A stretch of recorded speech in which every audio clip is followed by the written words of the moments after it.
Hi, I'm Gary Katz from the Katz Road Show. And I'm Scott Wells with Scott Wells Construction Company and the Katz Road Show. And we are here today to share with you installation instructions for HVHZ zones. That's right, high velocity hurricane zones, and how it relates to the installation of your exterior doors.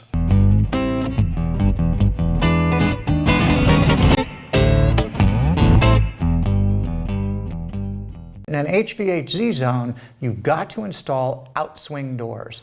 And this is obviously a set. It's meant to replicate a masonry wall. We use it at the IBS shows, and we definitely wanted to share this with a lot of builders who may not have been able to attend the IBS show. We're going to be installing 2x bucks in this wall assembly, and we're going to talk about the advantages of using 2x over 1x bucks. And we're going to get really into the fastening schedule that's required to meet the HVHZ code. Because the fastening code is definitely engineered and you got to follow it explicitly.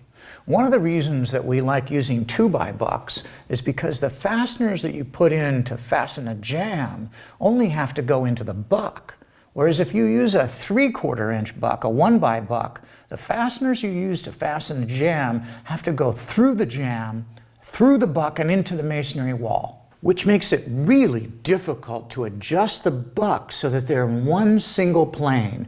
We're going to demonstrate all that step by step as we walk through this installation. Every manufacturer has a spec sheet, specific specifications for where to put your fasteners and which fasteners to use. We're using the PLASPRO specifications for this installation. You be sure you use your manufacturer's specifications or it may not meet warranty. And since I'm installing 2x bucks here, I have to come down 4 inches from the top and up 4 inches from the bottom for my first two fasteners. Then I have to install fasteners 15 inches on center all the way down the buck. And I have to use fasteners that are at least 2 3/4 inches long. Well, when it comes to the jamb, it's a different story. We've got to be 6 inches from the ends on the jamb with every fastener, and in the field, they've got to be 14 inches on center, and the fasteners have to be 2.5 inches. Like I said earlier, they don't have to penetrate the masonry, but they do have to penetrate that buck really well. And before I fasten this off to the masonry wall, I need to run a big bead of sealant down this buck. I want to bed this buck to the masonry with a professional grade sealant. We're using OSI's Quad Max for this. You just make sure that you're not using an adhesive. You don't want to use like PL Premium or something, and you do not want to use a silicone. Silicone won't stick to masonry very well at all. I mean, you all probably have had that experience.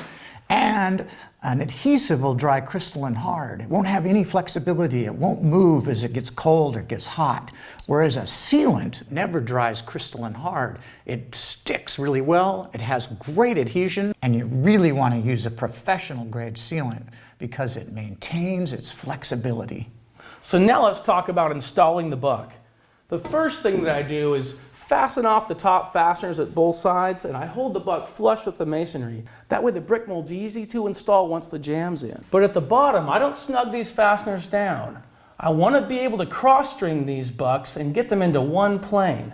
That way, the pair of doors will meet perfectly flat at the meeting stiles, maybe. Now it's time to cross-string this opening. Now I've put a screw at the top and the bottom of each one of these bucks that I can wrap this string around. I'll hook it to the bottom screw. I run the string across the top screw first, then I drop down to the bottom screw.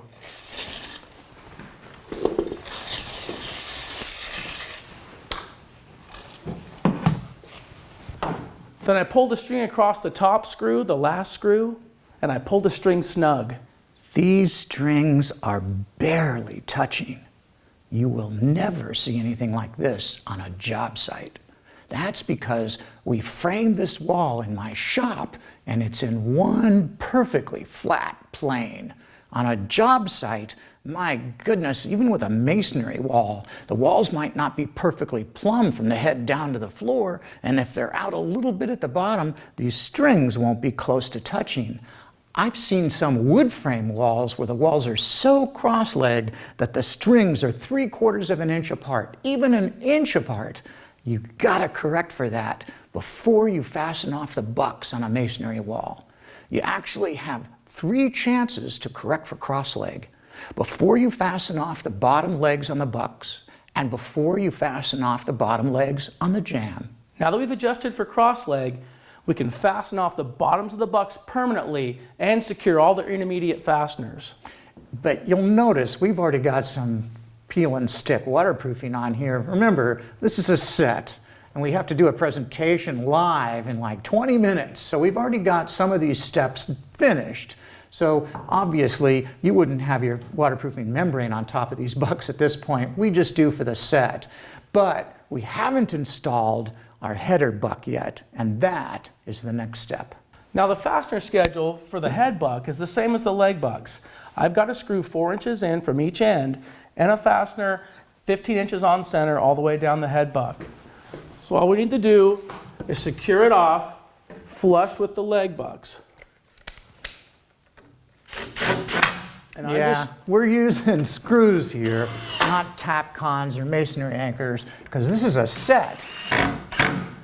And like I said earlier, we got to use this thing over and over and over again for presentations. So we're just using long screws, but you'll be using some kind of a masonry anchor here. Once you've installed the head buck flush with the leg bucks, and oh, by the way, make sure you put a big bead of sealant on the top of that head buck before you install it. Once it's installed, then you can flash it. There's 2 different ways to flash these bucks in. You can see we used a peel and stick flashing on the leg bucks. These flashing tapes are pressure sensitive. Make sure you use a J-roller when you install them. Don't just put pressure on it with your hand. Really lean on that J-roller so you're getting a maximum bond between your flashing tape and your buck.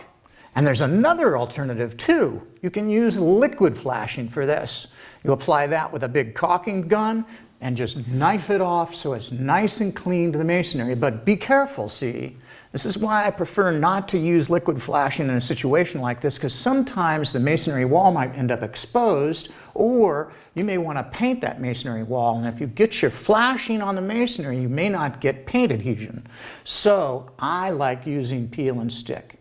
I can control precisely where it's going to land, and when I put my brick mold on, it covers the edge of the flashing. And now that we're talking about waterproofing, it's time to prepare the sill. Definitely the most critical step when installing any doors, a pair or a single, or even a window.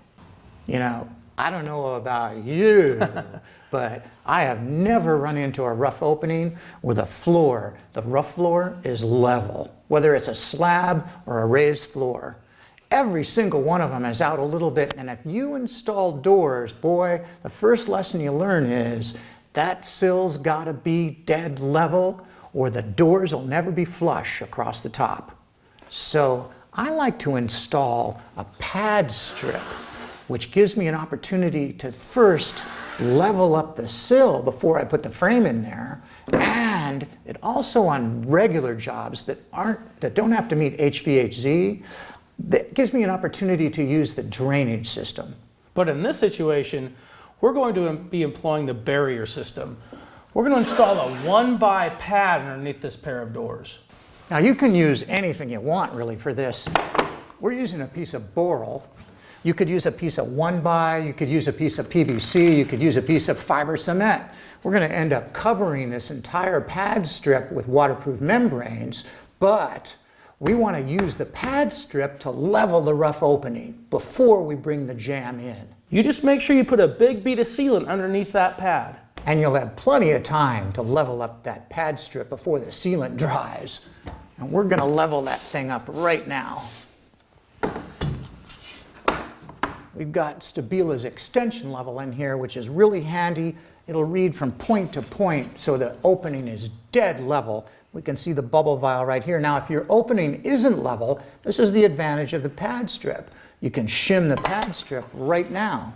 Now we're using wood shims for this installation. Now there's a myth out there that says that composite shims are superior to wood shims, and that you should only use composite shims around exterior windows and doors. If you keep them dry, they're going to last indefinitely. Just be careful, because there are some counties or jurisdictions out there that might require composite shims. You just make sure that you follow your building codes in the area you live in.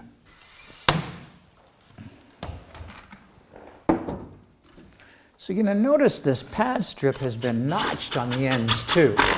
The notches are really important. They're going to allow the brick mold on the jamb to run right past the pad strip. Now we can waterproof this pad strip. We're going to use a flexible peel and stick membrane just like this one. And we're going to wrap it up the buck legs 6 inches on both sides approximately. Now, we're not going to peel the release paper on this because this is a set and we have to reuse it over and over. But on the job, we obviously would. We would stick it down right to the top of our pad and fold it over that leading edge and J-roll it because once again, it's pressure sensitive. So we want to make sure we get maximum adhesion between the flashing and the pad strip. Like Scott said, we're not going to use this membrane in this set. So let's just imagine that we've got our peel and stick down and we've waterproofed this pad really well. Now we're going to actually install something you may not be familiar with. Here's a shorter piece of it right here. This is a colored sill nosing. It comes in a variety of different colors to match the threshold on your door unit. These are available from big box stores and they aren't that expensive. You can get them in 3-foot lengths, 4-foot lengths, 6-foot lengths, anything you want, but they're really, really handy. I use them so that I can support a threshold on a pair of doors. How many times have you installed a door, the threshold projects past the foundation, somebody comes by and steps on the very nose of the threshold, and you end up with a big dip right there? That's one of the advantages of the pad strip we're putting in. The pad is supporting that threshold and keeping it strong and stiff. And the sill nosing is what's going to make it look nice. Let's face it, the peel and stick or the pad strip isn't going to look very good, but these sill nosings can be purchased to match the finish of your door's threshold. Once again, we notch that pad strip right here so that the brick mold can come straight down the jamb once the jamb's installed and it'll reach the bottom of the threshold. And when we install the sill nosing, we're going to install that flush to that notch so it won't interfere with the brick mold.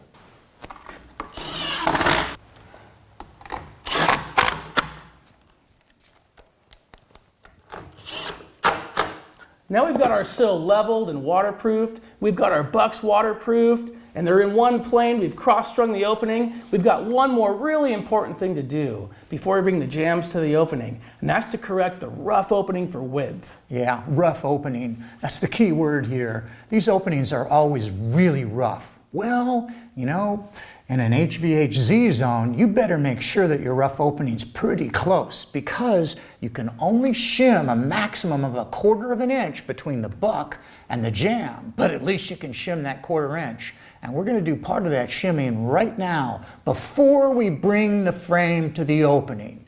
You'll notice we're spending a lot of time preparing the rough opening for the frame. You can either do it now and make it easy, or you can do it later when it's a lot harder. Now when I was younger, I used to take my level just like this one, and I'd put blue tape wherever the hinge locations were on pre-hung doors for 6/8 doors, and I'd take some tapered shims just like these. I'd have a little stack of them in my pocket, just like I did right now, and I'd set a whole bunch of them right behind that blue tape, right behind where that hinge was going to go. And I'd take some away or add some more until that bubble in that vial was perfectly plumb. And then I'd secure those shims with my hand and quickly grab my nailer and fire off a couple nails right through those shims. And as soon as I did that, I had multiple problems. The very first problem I had was, as soon as I nailed them, usually the first 2 shims would explode, and I'd have to start over again. That was a big issue. The second problem was, I had a really hard time scoring and snapping off the shims. A lot of times I'd have to go out and get another tool to help me cut them off clean. But the biggest problem that I had was once I shot nails through those shims, I couldn't adjust them. And remember, with the HVHZ code, you can't shim any more than 1/4 of an inch. So your rough openings better be pretty clean. That's why when we frame this opening, our bucks allow just under 1/2 inch of wiggle room for the jamb and 1/4 inch shims, and we're not using tapered shims. At least not initially. We're using pre-cut plywood shims. We save all the plywood scraps off the job site, you know, from 1/8 inch even down to 1/16 of an inch plywood, all the way up to 3/4 and 1/2 inch. Now on this opening, you can't use 3/4 or 1/2 inch shims. What we're really using on this type of a job are all of our real thin ones from 1/16 to 1/4 of an inch max. Now let's take a look. Right up here at the top of the rough opening, I've got a 1/16 inch plywood shim. So do I. I got a 1/16 of an inch on this side as well. But at the bottom here, I got an 1/8 inch shim. What do you got on your side at the bottom? I've got a little 1/8 inch shim also. So that's what we're talking about. We're pre-shimming this opening, so when we bring the frame in, there's just enough room to set the frame inside the opening. I like to actually bring these rough openings in until they measure just about 1/8 of an inch more than the OD of the jamb. That's the advantage of having plywood shims in a variety of thicknesses. So take a look here.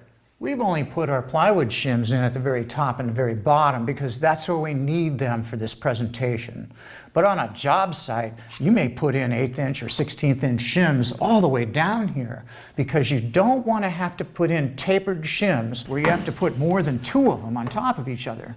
It gets really hard to break them off, and it becomes really impossible to adjust the jamb really well to fit the doors. And that is the secret to setting doors. You have to be able to adjust the jamb to fit the doors.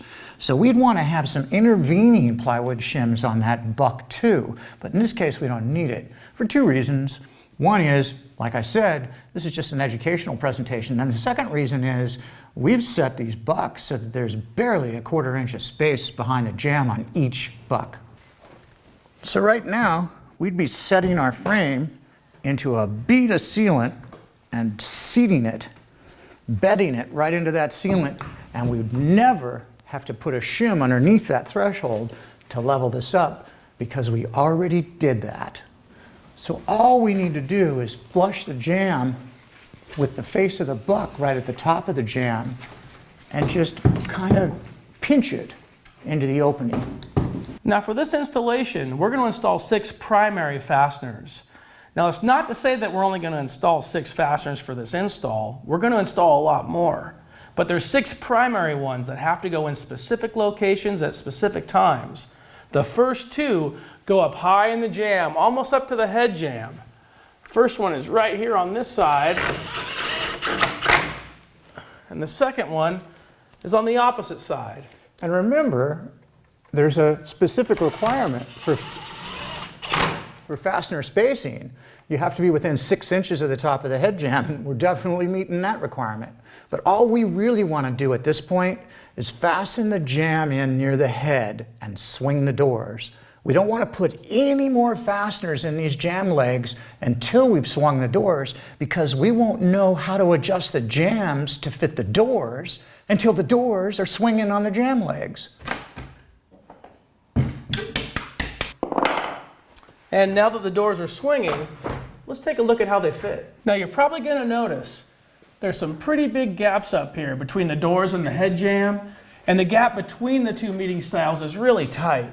Well, let's not worry about that kind of thing right now. What I really want to look at is if the 2 doors are in one plane, from the tops of the doors to the bottoms of the doors. The meeting styles have to lay flat in one plane. This is your only chance to make that adjustment. If you don't make that adjustment now, you'll never be able to later. And that's why it's so important to fit the jambs to the doors. The doors are perfectly flush at the bottom, but if you go all the way up to the top, you'll notice that this door is almost 1/4 of an inch proud of this door. Now what's causing that? Let's look closely here. I've got my jamb leg over here on the side, not quite flush to the wall. What have you got on that side, Scott? Mine's perfect. Mine's laying really flush. To adjust the doors so they're perfectly flat, all I have to do is take this jamb leg and kick it into the wall just a little bit. The jamb can end up a little bit proud of the masonry, no problem. It won't interfere with the brick mold going on. But I certainly don't want the jamb buried in the wall, because then I'll never get the brick mold on. And we don't have to make all the corrections with this jamb leg. We can make half the correction with the other jamb leg. Sometimes you have to move the jamb leg in a little bit, and sometimes you have to bring it out.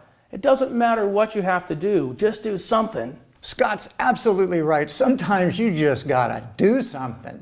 You might make it worse the first time. If you do the opposite, and those doors will come in flush. Now we're ready to install fasteners number 3 and 4. They go in down low at the bottom of the jamb. Now before Gary swings that door open, I have to make sure my toe is up against the bottom of the jamb so our corrected position doesn't move on me. Now I'm ready to install fastener number 3. Fastener 3 goes in down low at the bottom of the jamb. Now let's make one more final adjustment before we put in fastener number 4. Let's swing these doors closed and take a good look at them again and make sure these meeting stiles are coming together nice and flat. Now what we're doing here is correcting for cross leg.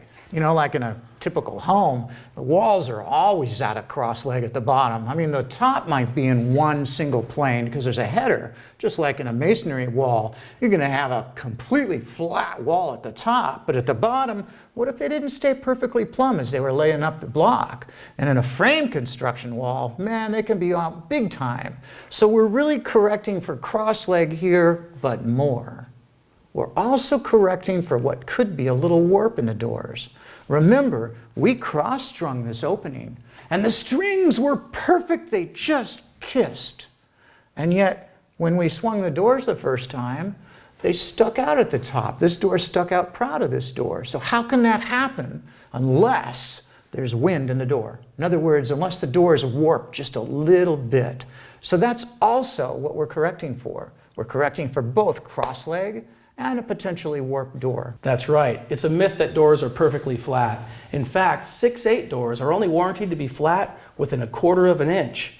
8/0 doors, no warranty on flatness. It's up to the installer to make those kinds of corrections on the job. And that's exactly what I meant when I said we have to adjust the jambs to fit the doors. Now we have one more minor but critical adjustment we have to make before we put in fastener 4. Fastener 4 goes in the bottom of the jamb on this side, but first I want to make sure these doors are perfectly flush.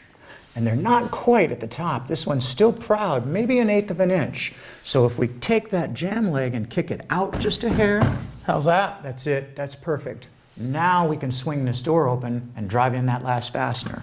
And I've got my toe right up against that jamb so it won't move from its corrected position.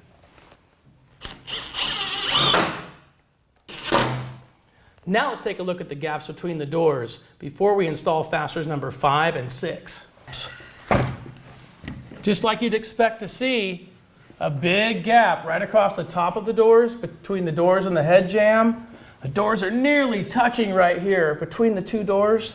The very bottom, there's a big gap. I could probably stick my whole pencil in there. And that's okay. This is kind of how we want these doors to look right now. The weight of the doors is pulling on this hinge right here, and on that side also. It's putting that hinge under tension. These doors are empty. We order them that way with no glass for these presentations, so it's easy for us to move them around, and we can also stand on the back side and talk to an audience right through the door. If there were glass in this door, trust me, it would weigh enough to deflect that hinge and the jamb too, but it would definitely weigh enough. Take a look at the slop in this hinge right here. To take the slop out of the hinge. That's the noise that you're hearing. So if there's any weight on the door at all, it's going to definitely take the wiggle room out of the hinge, and it's going to deflect the jamb enough so that when you first shut the doors, they probably might even hit each other in the middle. That's why it's so critical to put fasteners 5 and 6 in at the right time. We want to correct the gap between the door and the jamb that's called the hinge gap above the top hinge. The weight of the door not only puts tension on the hinge, but it also deflects the jamb and increases the hinge gap above the top hinge. And we also want to correct the gap between these two meeting doors right at the tops of the doors. That's why fasteners number 5 and 6 are so important, and why you can't put shims behind your hinges. At least not until you've installed fastener 5 and 6. Now fastener number 5 is a real sensitive screw. When the door's opened up, the weight of the door is pulling the jamb in a different direction, and since there's no shims behind the jamb right at the hinge locations, there's a little bit of play in the jamb, and that screw's really sensitive. You do not have to use an impact driver to suck that screw back. Now that's a lot better. Now we got a really big gap right here, much bigger than we actually need. Now why is that? We barely tightened that screw down. That's because when the door is in this position, the hinge is under tension. But when the door is in this position, the hinge isn't under tension. and we tightened that screw down a little bit too much when the door wasn't under tension. So I'm going to back that screw off just a little bit. And now let's try that and see how it works. Much better, much, much better. The gap here is quite a bit bigger, but not too big. And we want it to be still a little bit tight. That's because we still have to drive fastener 6 through this hinge, and that's going to clean up this hinge gap too.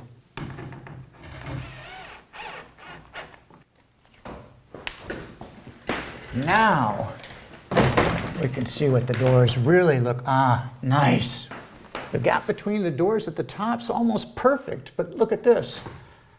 This door looks like the gap between the top of the door and the jamb is tighter here than it is here. It means this door is up a little higher. And look at the gap between the doors down here. The gap down here is still huge, but that's exactly what we want before we put in any of the permanent fasteners required by the engineering specs.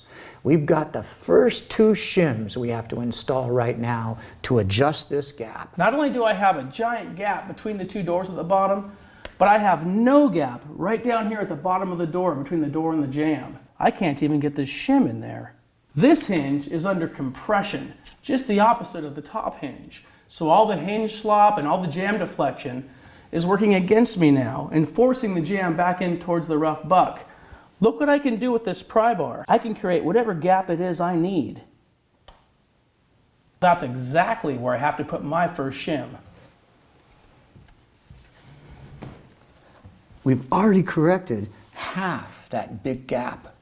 Let's see what we did to the top of the doors. Look, we put that shim in just a little bit, and it's already raised this door up just a hair more. And that's not what we want. This is how much adjustment there is in a pair of doors and a single door if you can adjust the jamb to fit the doors.